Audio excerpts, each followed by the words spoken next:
All Renegades of Puck to the trenches. It's time for the debriefing of the Nashville Predators versus the New York Islanders. The Nashville Predators close out a quick homestand with a victory. We're going to bring you all of the stats, analysis, and information, including a fully detailed recap right here on Renegades of Puck TV. You give me 10 minutes, I'll give you the game. You give the Renegades of Puck an additional 10 minutes, and we'll give you all of the info, analysis, and statistics you need to get you all set and caught up with everything that happened with the Nashville Predators. Now, getting set to head out on a long road trip. But first, let's go back and recap everything that happened at Bridgestone Arena on an early afternoon against the New York Islanders. Remember, renegadesofpuck.com is where you can always find everything you need to know about the Renegades of Puck and Renegades of Puck TV. That's, of course, where you'll find links to all of our merchandise, and you will also find links to our social media. So go ahead and give us a like, give us a subscribe, give us a follow on each and every one of those platforms. We need your support, Renegades. Now we are over 100 subscriptions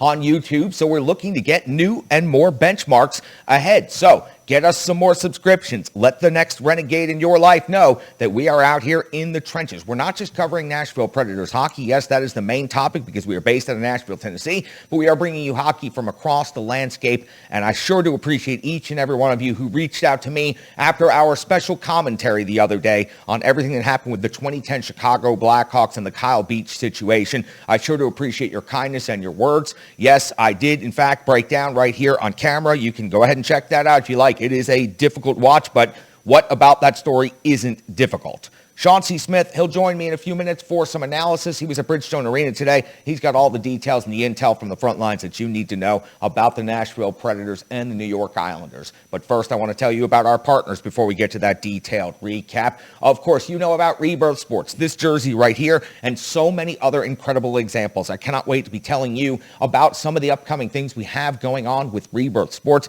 They are simply one of the best partners I have ever been involved with. They just make us look good, and that makes me feel good. And speaking about feeling good, Strong Style Fit. Over 150 fitness videos on demand and also live workouts. You can find those on YouTube, and you can also find Strong Style Fit across all the social media platforms, doing an incredible job. It is a donations-based fitness service by a certified personal trainer. That gives you an opportunity to get a great workout in, even totally for free, if you don't have anything that you can donate at the time. That's Strong Style Fitness. And Stripe Digital Solutions does one hell of a job for us here in the trenches. To design this logo, is working on new t-shirt designs for us right now, and keeps the website up and running, and just overall helps me out so incredibly much. We've got a couple other partnerships coming online soon that I can't wait to tell you guys about. Very much looking forward to that. A couple other details just quickly. The Renegades of Puck grievance line. You know you need to go ahead and check that out. Right now, there's not a lot to be mad about because the Preds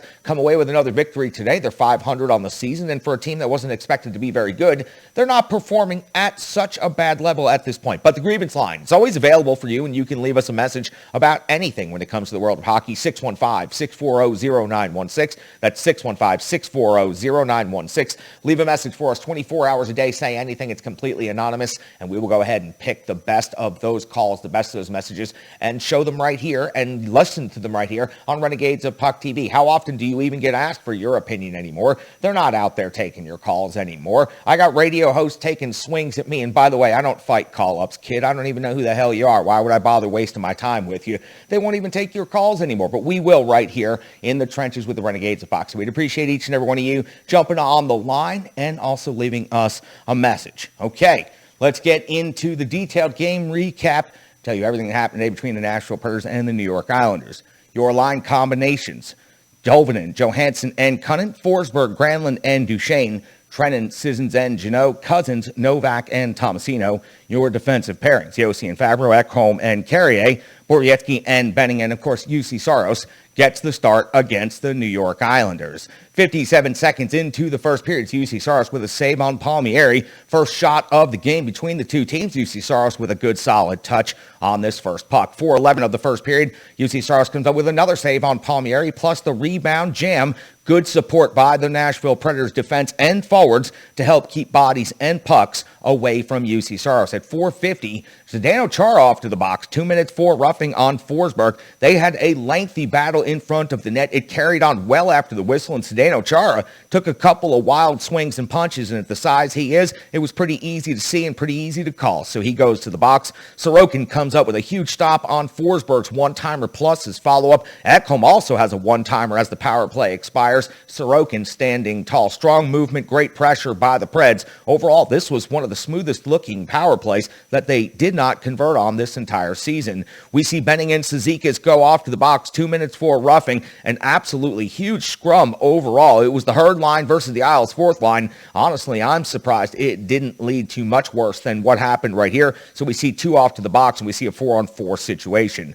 13:54, Sorokin stops Forsberg on the doorstep after an incredible setup by Granlund. These two are just battling throughout the first period, Sorokin and Forsberg. UC Saros at 14:17 comes up with a save on Pelech at close range. At 14:24, Johansson's off to the box, 2 minutes for holding the stick. He didn't have a stick, so he did what he had to do, and he went and grabbed a stick. But unfortunately, the solid penalty kill for the Preds as of late goes ahead and falls on this opportunity. It's Beauvillier with his third goal of the season. It was off balance for UC Saros. He cannot get across with the usual sharp edge work and crispness that we're used to, and this puck finds its way to the back of the net rather easily, giving the Islanders a 1-0 lead. At 18:02 of the first, Trennan's off to the box, 2 minutes for interference.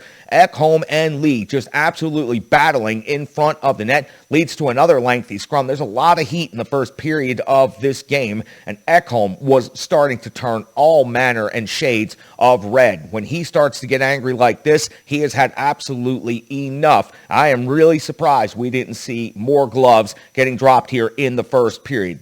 Kind of weird. Usually interconference matchups, you don't see the heat rise this quickly. These two teams really got after each other, to be honest with you. I'd love to see these two teams meet in a best-of-7 this season. That would be great, wouldn't it? I think you understand what I'm saying there. Dobson's off to the box, 2 minutes for holding the stick on Cunnin, and it is a good scoring chance for Cunnin that he is able to prevent. We hit the end of the first period. The Islanders and the Predators each have 11 shots on goal. It will be a power play of 1:51 to start the second period for the Nashville Predators. Sorokin breaks up the best chance that the Predators would have with the paddle on a pass across the top of the crease. He is just dialed in at 3:57. Comes up with another save on Tolvanen's one-timer off of a drop pass. 5:55. Saros answers with a huge save on Palmieri after a drag from 5 feet out close range. 6:54. Tanner Jeannot's third goal of the season ties the game at 1 apiece. It was a wrist shot with Trennan setting the jump screen.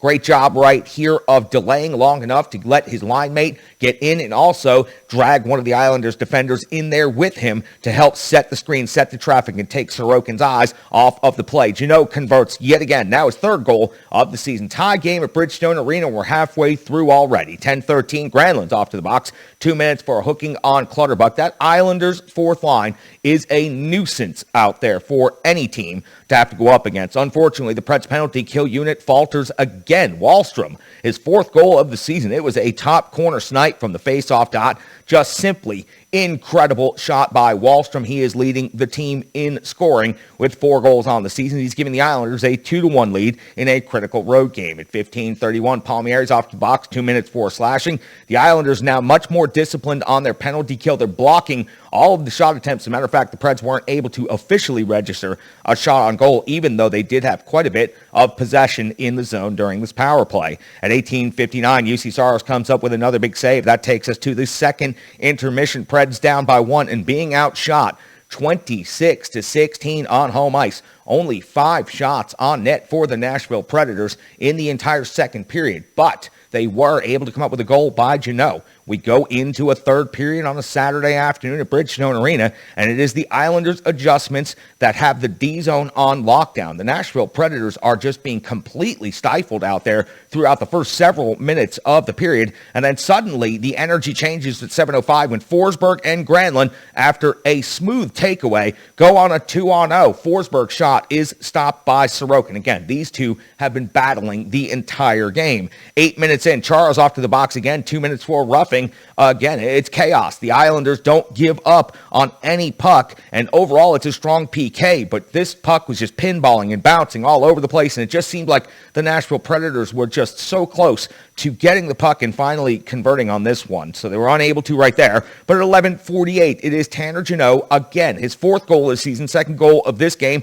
Benning from a sharp angle on the half wall throws the puck towards the net. It deflects off of Jeannot's body and into the net. For a while, looked like Benning might be credited with this one, but once we were able to get a good look at it and get the reviews, Jeannot does get credited with the goal, tying this game at 2 apiece. At 13:30, Carrier, unfortunately, off to the box. 2 minutes for cross-checking, and UC Saros is about to clock in and go to work. Saros comes up with a save on Barzal's backhander before coming up with a save on Palmieri. The edge work and the focus on this save, just simply incredible. Then Saros has to come up with a save on Nelson at close range, plus a scrum and some jam and a little bit more work for UC Saros. It looked like 5 total saves on this power play for the New York Islanders. UC Saros keeping the Nashville Predators in this game at 2 apiece, and we do hit the end of regulation tied at 2 apiece. The Islanders out shooting the Preds 35-20 at the end of regulation, but the Nashville Predators have found a way to come back from down 1-0 and back from down 2-1, and though being dramatically outshot under intense pressure in the 3rd period,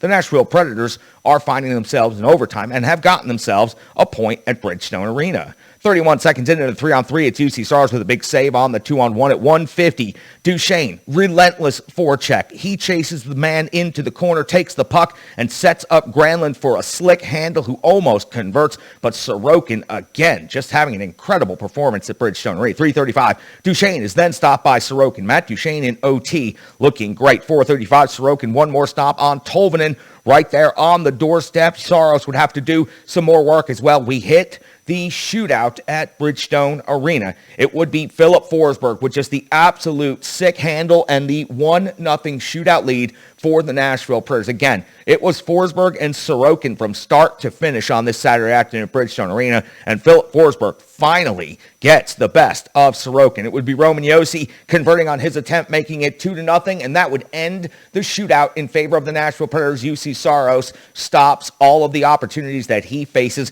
and the Nashville Predators, on a day that maybe they should not have won this game against the New York Islanders, they find a way. Tanner Jeannot leading the way with 2 goals in the game, and UC Saros playing very strong hockey. The Nashville Predators found a way today to not only get a point, but then to get that extra point, and now they close out the homestand at a pretty decent clip. Now, they have a .500 record on the season, and they also have a .500 record at home. So the Nashville Predators, who started out, and it was looking pretty awful after the first couple of games, again, 3-3 at home, 4-4 overall, and yes, a very long road trip coming up, and it is the dreaded CMA road trip. Usually this is the time of year where we start to make more critical analysis of the team. They also usually start to gel and come together a little bit. All of those cliches about a team going out on the road, less distractions. They get an opportunity to simplify the game. They don't have to worry about the strategy. They don't have line changes. They don't get to dictate the pace of anything. So they just got to go out there and play their game. So for the Nashville Predators, they need to do that now. Not a bad start to the season. We'll start to get a little bit more analysis here coming up in just a moment. Please go to Sean C. Smith. Check his workout. On Twitter, you can follow him at SCSOTF, or you can follow him and read him at ontheforecheck.com. Or now you can find him in a numerous amount of places covering Nashville Predators hockey. He's an absolute superstar. He's the assistant captain right here of the Renegades of Puck. And I sure do appreciate him being on the front lines and jumping in the trenches with me. He's got the intel that you need to know. Here he is. He's Sean C. Smith. Thanks, Charlie. Sean C. Smith here at Bridgestone Arena after the Predators defeated the Islanders with a score of, well, it was a tie game and it ended in a shootout.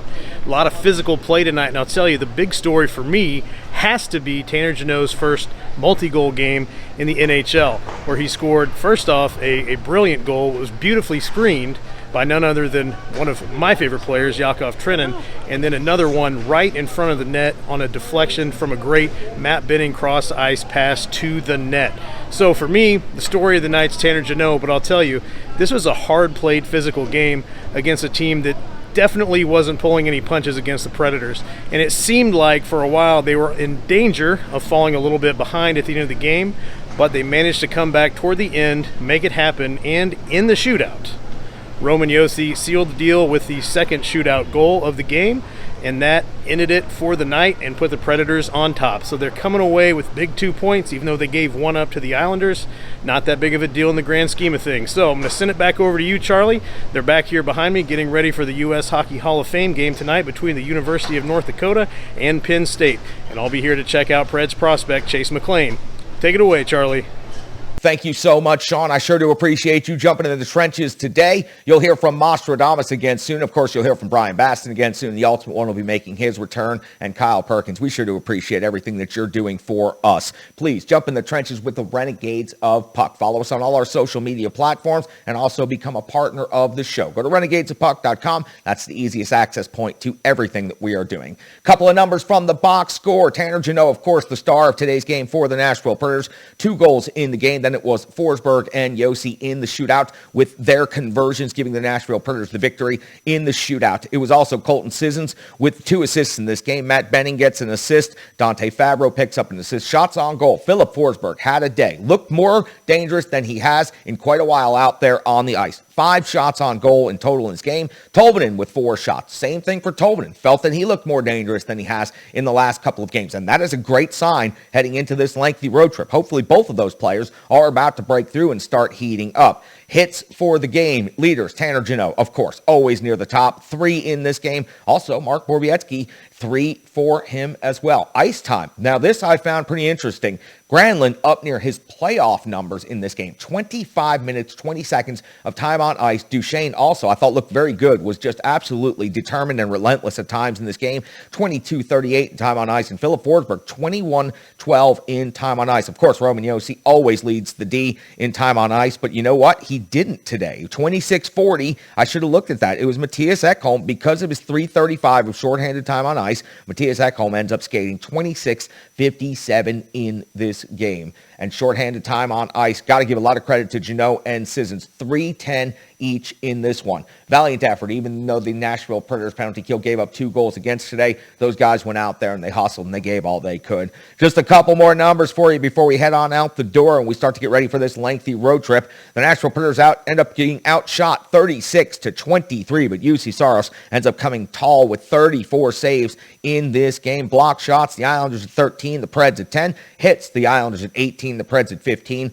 Face-offs won. This is something we've really been tracking. It has been Ryan Johansson and Colton Sissons doing a lot of great work on face-offs. 31 for the Preds, 25 for the Islanders. Special teams, the Islanders absolutely dominate the special teams battle of the day. 2 for 4 on their power play opportunities while holding the Predators off the sheet in 4 opportunities. So the Islanders, I felt that they were a very good team today. I felt that they were very defensively responsible and that they controlled a lot of the game play and a lot of how things were going out there. But the Nashville Predators were able to just stick around, hang around, and survive until Tanner Jeannot was able to get a greasy goal and keep them in this game. Better than getting just 1 point. They found a way to win it in the shootout. I found the shootout alignment to be very interesting. I was wondering if Ryan Johansson was going to be a part of that grouping now that we have some players that used to be a part of it that are no longer with the team. But it was interesting to see that Roman Josi is the 3rd shooter. I would assume Ryan Johansson would be your 4th shooter, and then there's a whole lot of other options out there. Eeli Tolvanen, I would expect we'll see him at some point on the shootouts. The gifted offensive abilities of some of these players, those are the guys you want to get out there on the shootout. But the Preds did a great job today. They converted on their chances, and UC Saros stopped the other team's chances. So the Nashville Predators now at 500. Look to head out on a long road trip Tuesday night. Calgary, it's going to be a little bit later night. Not too bad. The late night games on this road trip don't come until a little bit later in the week, but it is a very, very tough back-to-back to start the road trip. Calgary and Edmonton, 2 of the best teams in the NHL right now, and it is always very difficult to go into those buildings. So for the Nashville Predators, hopefully we have more good results ahead. They pull one out today that maybe they shouldn't have, but that's what you got to do over the course of a long season, especially on home ice. I expect when the Preds and the Islanders play one more time at the brand new Islanders Arena out on Long Island, there's going to be a lot of heat between these 2 teams. The captain of the Islanders seemed very unhappy with the Nashville Predators, and plenty of the Nashville Predators seem to have plenty of reasons to have problems with the Islanders today. Overall, a fairly entertaining game. It's always weird when they're a matinee and always always at that early start time. It's always a little bit of a sleepy start, and then the crowd gets more into it as the afternoon moves along. So great job by everybody today. I sure do appreciate Sean C. Smith for jumping in the trenches with me. Don't forget, you can jump in the trenches here with Renegades of Puck TV each and every day. Just make sure you subscribe to our YouTube channel, turn on your alerts, and you will know exactly when we post. We try to post it as soon as possible after the games. That's how we handle the debriefings. And when it comes to the briefings and the previews for the next one, we set those up as quickly as we can to get you all of the critical information that you need. Remember, Renegades of Puck TV, all of the social media platforms, and you too can become a partner here of the Renegades of Puck. Sure to appreciate each and every one of you joining me for the debriefing today. The Nashville Predators now head out on the road for a very long road trip. The Renegades of Puck will be right here in the bunker to cover it. You give us 10 minutes, we'll give you the game. You give the Renegades of Puck an additional 10 minutes, we'll give you all the stats, all the analysis, and all the information and opinions that you need. Appreciate each and every one of you for joining me. I am your host and captain, Crazy Charlie Saunier. Stick taps, love, respect.